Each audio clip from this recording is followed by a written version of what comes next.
Buenas tardes, mi nombre es Esneda Arrieta Neira, soy arquitecta, docente de la Facultad de Arquitectura de la Universidad Nacional de Colombia, sede Medellín, con unos estudiantes y algunos egresados de mi equipo de trabajo que pertenecen a un semillero y a un grupo de investigación en SIC y territorio. Les presentamos la propuesta que traemos para este seminario, para este congreso de sostenibilidad medioambiental, cultural, económica y social, que se llama Unidad de Atención en Salud Indígena UASI para las comunidades del municipio de Bellavista, Chocó, en Colombia, optimización de técnicas ancestrales y materiales vernáculos. Mi equipo de trabajo está compuesto por María Isabel Zapata Moreno, arquitecta, Carolina Jaramillo Perdomo, arquitecta también, Carolina Orozco Paniagua, estudiante de construcción, y Santiago Arango Brand, estudiante de arquitectura. Para contextualizar, los grupos indígenas en Colombia pues son, igual que en muchos lugares del mundo, los pobladores originales de los territorios, las poblaciones ancestrales en nuestros territorios, pero han tenido que luchar en las últimas décadas por sus derechos, por el respeto por sus derechos, por su cultura y por sus territorios, enfrentando condiciones muy difíciles y ubicaciones muy complicadas respecto de muchas otras poblaciones, de tal manera que en los asentamientos indígenas en Colombia, al menos en el municipio de Chocó, se encuentran dispersos en zonas rurales de muy difícil acceso. La cartografía que tiene el Instituto Geográfico Agustín Codazzi, que es el encargado de hacer la cartografía del país, tiene muchas deficiencias en estas zonas porque son zonas de muy selváticas, de mucho bosque, de muy difícil acceso y además de condiciones de seguridad muy delicadas por orden público para hacer actualización de este tipo de cartografía. De manera que la cartografía, el trabajo inicial de cartografía se hizo con sistemas participativos, porque la información que se tenía no era suficiente para adelantar el trabajo. En la legislación colombiana existe un sistema, digamos que un sistema integrado de salud indígena y mucha reglamentación dedicada a la protección de las comunidades étnicas, tanto indígenas como afrocolombianas, y son las plataformas políticas desde las cuales ellos pueden luchar por la consecución de los recursos para trabajar en sus territorios. Existe dentro de la reglamentación colombiana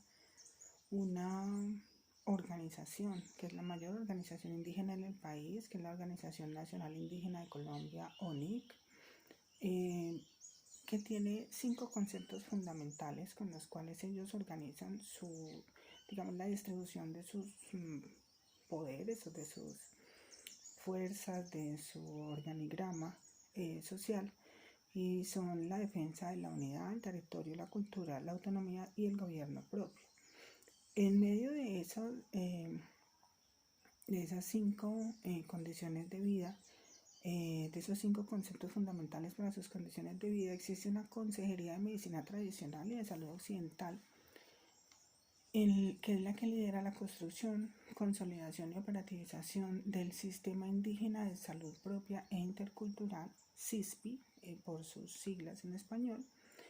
que a nivel local, zonal y nacional está encargada de proteger, fortalecer y reconocer el ejercicio de la medicina ancestral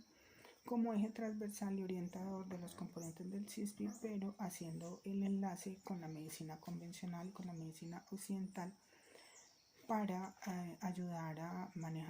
mejorar la calidad de vida de las poblaciones. Con base en esta definición y en esta contextualización, entonces nosotros como Facultad de Arquitectura de la Universidad Nacional, en convenio con la Facultad de Medicina de la Universidad de Antioquia y su asociación de egresados, entramos en un proceso de colaboración, a hacer un ejercicio colaborativo mediante proyectos de extensión solidaria que se llaman en nuestra universidad, para hacer la ubicación de estas comunidades en su territorio, para conocer su territorio y hacer una cartografía actualizada que nos permitiera ubicarlos. Esto se hizo con cartografía social y talleres con las comunidades para iniciar teniendo con ellos una ubicación tentativa de sus asentamientos. Se analizó luego la accesibilidad, la movilidad, la ubicación con respecto a los ríos, que son digamos que los ejes por los que ellos pueden hacer su movilidad y se hacen su conectividad. Se capacitó a los miembros de las comunidades indígenas para identificar sus principales problemáticas en salud y se trabajó con ellos en definir las condiciones espaciales y técnicas para el diseño de la unidad de atención en salud indígena que llamamos UASI, con la definición de usar técnicas ancestrales, porque los indígenas las conocen, de cómo construir sus viviendas, los muros, las cubiertas con materiales propios, con palmas, con madera de la zona, con resinas de los mismos árboles, con las gomas de los árboles para hacer el empalme entre un elemento y otro y para evitar el paso de animales, de zancudos, todo esto y todos los materiales vernáculos que ellos tienen y la manera como ellos los pueden utilizar y además utilizando haciendo uso de las condiciones educativas y culturales que sean propicias para la difusión y socialización de los resultados de la investigación y de las condiciones físicas, ambientales y técnicas de la propuesta. Los detalles constructivos, entonces, digamos que se originan en la representación de las problemáticas que se identificaron en un trabajo de campo y se establecieron cuáles eran las condicionantes básicas que debía tener cada una de las construcciones que se fueran a hacer en el momento para poder definir los mínimos que debía tener la UASI como, digamos que como unidad espacial, pero también como una infraestructura que responda a las exigencias en salud, en saneamiento básico y en salud pública y digamos que alguna norma de sismoresistencia de sistemas y procesos constructivos para garantizar su sostenibilidad en el tiempo y el mantenimiento que le puedan hacer los mismos integrantes de las comunidades. Para esto pues se hicieron unas fichas del tipo de vivienda que se encontraron, el tipo de construcciones tanto para vivienda como para edificaciones de actividades comunitarias y se definió que la estructura convencional era la estructura circular, es un tambo circular elevado del piso 1,20, 1,50 para evitar las inundaciones y para evitar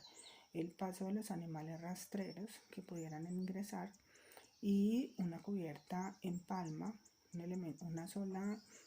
espacialidad, es un espacio único y una cubierta en palma que le garantiza aireamiento, iluminación y que la protege del agua. Obviamente habrá que hacer muchos condicionamientos, pero para responder pues a la parte tecnológica, pero esa es la imagen que queremos dar para que las comunidades indígenas sientan que que el agua sí hace parte de su imagen, hace parte de su imaginario y no choca contra lo que ellos están acostumbrados a manejar. Entonces se rescata esa tipología de tambo circular y los herramientas se inspiran en las manillas y artesanías que tejen las comunidades. Se utilizan algunos elementos digamos novedosos o diferentes a lo que ellos manejan, porque para hacer la fundación pretendemos evitar mucho concreto, entonces hay muchos sistemas estructurales. Hay un sistema en varilla metálica que es un sistema que se llama Pin Foundation, es el que estamos utilizando para las fundaciones para poderle garantizar estabilidad en el terreno. Son unas varillas en forma de trípode que quedan inmersas en el terreno. Luego se ponen unas fundaciones en herraje metálico que es del mismo sistema Pin Foundation Y de ahí en adelante ya sobre el terreno entonces se utilizan pilotes en abarco, cagüí o cedro macho, que son materiales propios de la zona. Las vigas para el entrepiso a los 1,50 m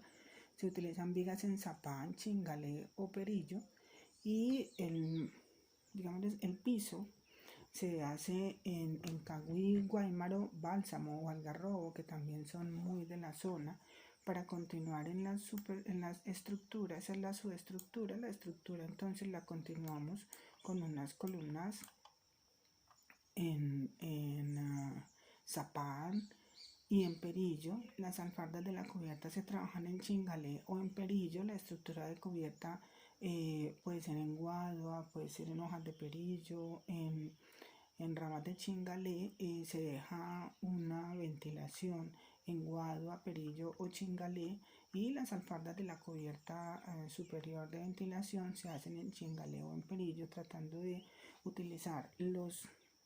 individuos de los árboles o de las especies nativas de la zona que ellos tienen cerca, que saben manejar y que ellos tienen toda la tecnología, pues conocen realmente cómo lo hacen. Lo único que se llevaría sería toda la parte de las fundaciones, el herraje metálico para las fundaciones, garantizando pues que esto es lo que queda enterrado y que se tendría que llevar solo una vez. Es muy difícil llevar materiales a la zona. Los materiales, el viaje hasta la zona dura más de 8 horas en una lancha de motor desde el municipio de Vigía del Puerto, desde el primer municipio desde donde hay aeropuerto o carretera para poder tener acceso. Entonces es muy complicado pensar en llevar materiales que no sean propios, ¿sí? Las definiciones de diseño entonces son que debe ser una planta circular siguiendo el modelo tradicional del tambo, que se usen maderas propias de la zona según su resistencia, obviamente, en fundaciones, entrepiso, muros, divisiones y techo. Las fundaciones en el sistema Pin Foundation con el herraje metálico anclado en pilote de madera. Los pilotes en abarco, cagüí o cedro macho, las vigas en zapano perillo, la plataforma en cagüí, guaymaro, bálsamo o algarrobo, las columnas en zapano perillo, la estructura de la cubierta en guadua, perillo o chingalé, y las alfardas en chingalé o perillo.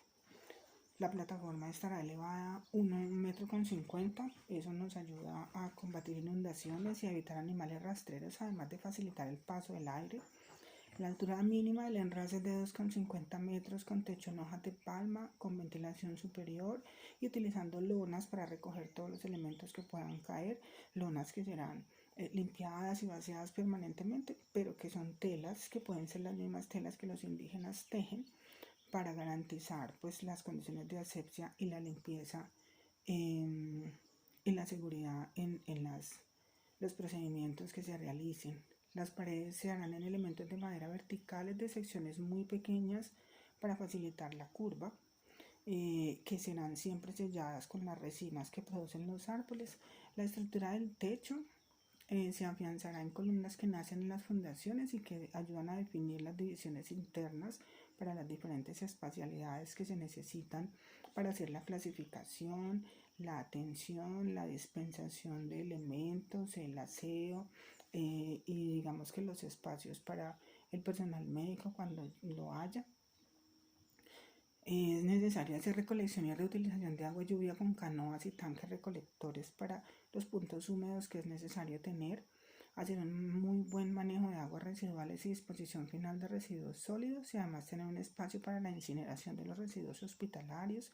que debe estar a una buena distancia de la población y en un punto donde el aire se lo lleve fuera del asentamiento para que los contaminantes de los residuos hospitalarios no hagan daño a la población. La infraestructura de la UASI debe tener un ingreso de aire en la parte inferior de los muros de las fachadas para que el aire entre y se lleve el aire caliente que suba hacia los respiraderos superiores. Esto con mallas para evitar animales y otros elementos externos y facilitar el recambio del aire caliente. En el centro habrá una columna hueca por la cual se dispondrán todas las redes y elementos técnicos, y además para el soporte de las cubiertas y el mobiliario necesario para hacer el almacenamiento de los implementos médicos.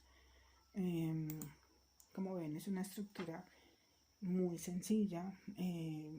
orientada a tener una imagen que sea cercana a lo que ellos manejan. Tiene una plataforma a la cual se accede por una rampa para facilitar el ingreso de las personas enfermas. La UASI está compuesta por 3 unidades, una unidad en la que se hace, digamos que la recepción y la clasificación de las personas que llegan, una segunda unidad en la que se hacen los procedimientos y se hace la dispensación de algún medicamento, de ser posible, o de algún implemento para hacer curaciones, y una tercera unidad en la que se hacen capacitaciones para hacer prevención y promoción de la salud, todas 3 unidas por la plataforma, generando entonces la misma imagen de elemento circular, de tambo circular, de planta única que ellos tienen. Obviamente se necesitan algunas divisiones para la privacidad en la atención, pero se trata de seguir al máximo digamos que la característica que ellos manejan. En conclusión, pues las condiciones geográficas y de localización, conectividad y movilidad de las comunidades indígenas dificultan mucho el desplazamiento de esta población a la cabecera urbana y profundizan los problemas que ellos están teniendo de inequidad y de desigualdad, que hacen que la población se esté diezmando por situaciones de salud que se supone que están superadas hace mucho rato en el país, y sin embargo ellos se encuentran enfrentando el paludismo, enfermedades diarreicas, enfermedades respiratorias, y tienen muchas dificultades para viajar, a veces hasta 1 hora para poder salir a la cabecera urbana del municipio de Bellavista. Sin embargo, la legislación establece que cada comunidad indígena o las comunidades en general pueden hacer algo que se llama un plan de vida indígena, que se hace cada año para priorizar los proyectos y poder destinar los recursos necesarios para su construcción. Este proyecto, entonces, después de 5 años de trabajo en asocio con la Facultad de Medicina de la Universidad de Antioquia y con sus médicos egresados, está en una etapa en la que nosotros como Facultad de Arquitectura proponemos cuál es la espacialidad que se debe construir, y necesita seguir el tránsito hacia obtener el aval de los indígenas, y para eso es necesario construir un modelo a escala, llevarlo, instalarlo allá, dejar que ellos lo usen, que se apropien, saber que efectivamente puede funcionar, flexibilizar la norma de funcionamiento de instalaciones de salud para garantizar que se cumpla con unos mínimos de asepsia y unos mínimos de seguridad en la atención en salud, pero que obviamente no hay todos los materiales que se pueden llevar hasta allá, no es posible, y además no es lógico que se vulneren la imagen que ellos tienen de su tipo de habitación, de la manera como ellos habitan, porque entonces estaríamos construyendo un elefante blanco que se quedaría ahí, construido por el Estado, pero sin que ellos lo puedan apropiar. Para eso entonces estamos planteando hacer un modelo a escala, luego de un modelo a escala hacer toda la planimetría, con ese modelo a escala toda la planimetría para obtener la aprobación del Ministerio de Salud, y luego pues buscar los recursos y la voluntad política para hacer la construcción de la UASI completa en la comunidad de Charcogallo, en el resguardo de ríos Suba-Ipogue y Quebrada Taparal, que es el primer asentamiento que se encuentra después de 8 horas en lancha desde la cabecera urbana del municipio de Bellavista. Ahí estamos planteando hacer esta construcción. Sin embargo, es necesario pues terminar con algunas actividades que hay pendientes, que nosotros las resumimos en hacer talleres de socialización para compartir y empoderar a los indígenas de las herramientas cartográficas y los productos de esta investigación, hacer el modelo a escala de la UASI para garantizar que se empoderen, lo recorran y lo vivan y consideren posible el uso y mantenimiento de esta infraestructura, hacerlo aprobar de las comunidades y obtener el aval del Ministerio de Salud para su construcción, obtener el presupuesto para la construcción de esta infraestructura, incluyendo el proyecto en sus planes de vida anuales, implementar las medidas de saneamiento básico necesarias para el funcionamiento adecuado del agua, así hay que garantizar la recolección y reutilización de aguas lluvias y además la correcta disposición de aguas residuales y de residuos sólidos y la incineración de los residuos hospitalarios. Integrar los diferentes niveles de gobierno indígena y no indígena, o sea, involucrando las administraciones municipales de Bellavista y otros, para utilizar de manera eficiente el recurso humano, técnico y financiero en busca de la calidad de vida de las comunidades indígenas y de una educación y un sistema de salud con calidad, pero acorde a sus costumbres, para no vulnerar y no perder las condiciones ancestrales y culturales que ellos tienen. Establecer un programa de mantenimiento y reemplazo periódico de los elementos constructivos, que como están en la zona, pues para ellos no va a ser inconveniente, además de unas normas básicas de manejo de las redes de saneamiento que garantizan el adecuado funcionamiento en los espacios físicos. O sea, hay que tener disposición de residuos sólidos y líquidos, posibilitar la apropiación en las escuelas de los resultados de la investigación para garantizar el futuro de las comunidades y de la infraestructura construida. Pensamos que es muy importante utilizar las escuelas como el recurso que permitirá hacer la difusión de todos estos resultados, pero además ir empoderando a los niños desde las escuelas de sus propias condiciones culturales, para que sean ellos los que efectivamente el día de mañana hagan la defensa de sus condiciones culturales y eviten el aculturamiento o la aculturación que se les está dando con mucho asistencialismo desde las cabeceras urbanas y desde las administraciones municipales, llevándoles materiales que no son propios, que cambian sus condiciones de vida, que modifican sus acervos culturales, para con esto decirnos que estamos cumpliendo con atender este tipo de comunidades que están cada vez más alejadas, más restringidas dentro de su territorio y en territorios cada vez con mayores dificultades de accesibilidad, de conectividad y de movilidad entre ellos. Para esto se necesita mucha voluntad política, mucho presupuesto, mucha decisión y una conciencia de respeto y de derecho de todas las comunidades indígenas y afrocolombianas que existen en el país. Gracias.